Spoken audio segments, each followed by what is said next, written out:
আমার আজকের রেসিপি বোয়াল মাছের ঝোল। খুবই কমন এই রেসিপি, আপনারা কম বেশি প্রায় সকলেই বাড়িতে বোয়াল মাছের এই ঝোল রান্না করে থাকেন। আর আমরা সবাই জানি যে গরম ভাতের সঙ্গে আলু দিয়ে বোয়াল মাছের এই পাতলা ঝোল খেতে অপূর্ব সুন্দর লাগে। তো আজ আমি এটা কিভাবে করি সেই রেসিপিটা আপনাদের সাথে শেয়ার করছি। ভালো লাগলে অবশ্যই কমেন্ট বক্সে জানাবেন। এর জন্য আমি 500 গ্রাম বোয়াল মাছ নিয়েছি, তাতে নুন হলুদ আর লঙ্কার গুঁড়ো মাখিয়ে রেখেছি। আমি 1 টিস্পুন নুন, 1 টিস্পুন হলুদ গুঁড়ো আর 1 টিস্পুন শুকনো লঙ্কার গুঁড়ো মাখিয়ে রেখে দেবো। এবার ওভেনে কড়াই বসিয়ে তাতে আমি সর্ষের তেল দিলাম 4 টেবিল স্পুন মতো। তেল যখন ধোয়া ওঠা গরম হয়ে যাবে, সর্ষের তেলের কাঁচা গন্ধটা যখন চলে যাবে, তখন ফ্লেমটাকে আমি একদম লোতে করে দিয়ে এভাবে পাশে একটা ঢাকা দিয়ে মাছগুলো একে একে তেলের মধ্যে ছেড়ে দেবো। আঁশ ছাড়া মাছ তো ভীষণ ছেটে, মানে সবাই বলে তেল মাখিয়ে নিলে আর কাঁচা তেল মাখিয়ে নিলে গায়ে ছেটে না এটা মাছটা, কিন্তু আমি সেই রিস্ক নিতে একদমই রাজি নই, কারণ যদি ছিটে আসে তখন তো আর কিছু করার থাকবে না।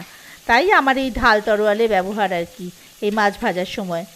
তো মাছগুলো একে একে দিয়ে এবারে ঢাকাটাকে দিয়ে দেবো আর ফ্লেমটাকে মিডিয়ামে করে দেব। তবে একটু ফাঁকা রাখবো, পুরো ঢেকে দেবো না আর কি। মিনিট খানেক পর আবার ফ্লেমটাকে একদম লোতে করে ওই মাছগুলোকে উল্টে দেবো, কারণ একটা সাইড মোটামুটি হালকা লাল ভাজা হয়ে গেছে। এবারে আবার ওইভাবে আগের প্রসেস ঢাকা দিয়ে ফ্লেমটাকে মিডিয়ামে করে দেবো। এইভাবে মিনিট 2 ধরে উল্টে পাল্টে মাছ ভেজে নেব। দেখুন মাছ আমার ভাজা হয়ে গেছে হালকা লাল করে। এবার এগুলো তুলে নেওয়ার পালা। মাছগুলো আমি একটা আলাদা পাত্রে তুলে নিলাম। এবার বাকি যে তেলটা রয়েছে এতে আমি দিয়ে দিলাম কেটে রাখা আলু। আমি 2টো মাঝারি সাইজের আলু নিয়েছি আর এক একটা আলুকে আমি 4 ভাগ করে নিয়েছি। এবার এতে আমি নুন আর হলুদ দিয়ে লাল লাল করে ভেজে নেব মিডিয়াম ফ্লেমে। আমি এখানে 1 টিস্পুন নুন, 1 টিস্পুন হলুদ দিয়েছি। এটাকে আমি ঢাকা দিয়ে দিয়ে ভাজবো। দেখুন আলু আমার ভাজা হয়ে গেছে। এভাবে ঢাকা দিয়ে দিয়ে ভাজলে আলুটা একটু নরমও হয়ে যায় আর ভাজাটাও খুব ভালো হয়, আর অবশ্যই গ্যাসেরও সাশ্রয় হয় এভাবে ঢাকা দিয়ে কম আঁচে রান্না করলে। তো আলু আমার ভাজা কমপ্লিট। এবার এগুলো তুলে নেওয়ার পালা। এবার বাকি যে তেলটুকু তাতে ফোড়ন দিলাম আমি তেজপাতা, 2টো গোটা শুকনো লঙ্কা আর 1/2 টিস্পুন গোটা জিরে। কয়েক সেকেন্ড নাড়াচাড়া করে একটু ভালো গন্ধ বেরিয়ে গেলে ফোড়নের এতে আমি একটা বড় পেঁয়াজ বাটা দিয়ে দিলাম।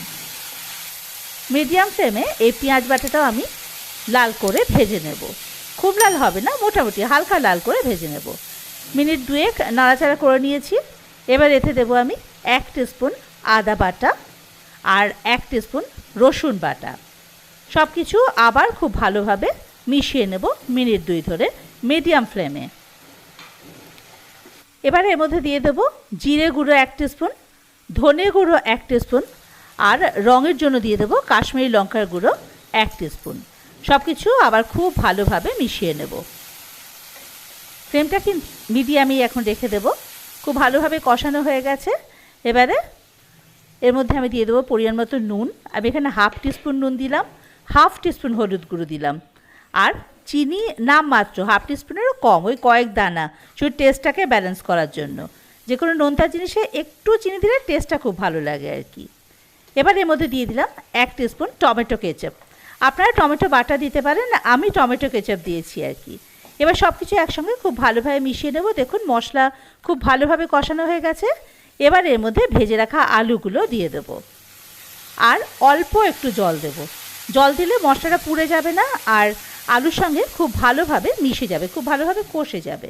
দেখুন মশলাটা আমার ভীষণ ভালোভাবে কিন্তু কষানো হয়ে গেছে, তেল ছেড়ে দিয়েছে। এবার একটু নাড়াচাড়া করে এর মধ্যে আমি দিয়ে দেবো পরিমাণ মতো জল। ঝোলের জন্য বেশ খানিকটা জল দেবো আর ফ্লেমটাকে এখন হাইতে করে দেবো, কারণ ঝোলটা একটু পাতলা হবে তো। এবার এটা ফুটে ওঠা অবধি অপেক্ষা করবো। ফুটে গেছে এটা ভালো মতন। এবার এটা ঢাকা দিয়ে মিনিট 10 আবার ফ্লেমটাকে মিডিয়াম করে রেখে দেবো আলুটা সেদ্ধ হয়ে যাওয়ার জন্য। 10 মিনিট পর ঢাকাটা খুলে নেব। ঝোলটাও একটু কমে এসছে আগের থেকে আর আলুগুলো দেখুন ভালোভাবে সেদ্ধ হয়ে গেছে একেবারে। এবারে এর মধ্যে আমি দিয়ে দেবো ভেজে রাখা মাছগুলো। ফ্লেমটাকে কিন্তু আবার হাইতে করে দেব। এবার হাই ফ্লেমে এই ঝোলটাকে খুব ভালো করে ফুটতে দেব। খুব ভালোভাবে ফুটে গেলে এর মধ্যে আমি দিয়ে দেবো 1 টিস্পুন আটা একটু জলে গুলে। এই আটা যে জলে মিশিয়ে এখানে দিই তাই ঝোলের টেক্সচারটা খুব সুন্দর আসে। পাতলা ঝোল তো, কিন্তু বেশি দেওয়া যাবে না, বেশি আটা দিলে আবার একটা লোত লোত কীরকম ফ্যান মানে বিচ্ছিরি পিছলা পিছলা টাইপের হয়ে যাবে। ওই 1 টিস্পুন আটাই দিতে হবে, এর বেশি না। এবারে এর মধ্যে দিয়ে দেবো গরম মশলা 1 টিস্পুন, আর দেবো ধনেপাতা কুচি, ধনেপাতা কুচি গন্ধের জন্য আর কি এই সময়টা দিলে খুব ভালো লাগে।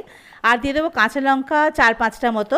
আপনারা যে যেন ঝাল খান সেই অনুযায়ী লঙ্কা দেবেন, কিন্তু আমি এখানে শুধু ঝালের জন্য কিন্তু কাঁচা লঙ্কাটা ব্যবহার করিনি।